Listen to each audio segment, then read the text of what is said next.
Hello friends, welcome to our YouTube channel. In this video I'm going to show you how you can fix your Bluetooth problem if your Bluetooth is not working or connecting to your speaker or anything. How you can fix these problem in your OnePlus device. Before watching this video, if you have not subscribed to our YouTube channel, then subscribe to it and like our video. So let's start friends. First you have to swipe down, go to settings, and here it is the additional setting. Swipe down, go to backup and reset, click on reset phone. Here it is reset network settings.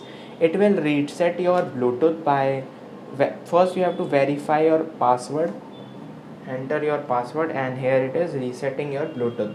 Now your Bluetooth will be working fine, and if it is not, then you have to restart by clicking on the power button. It will be working.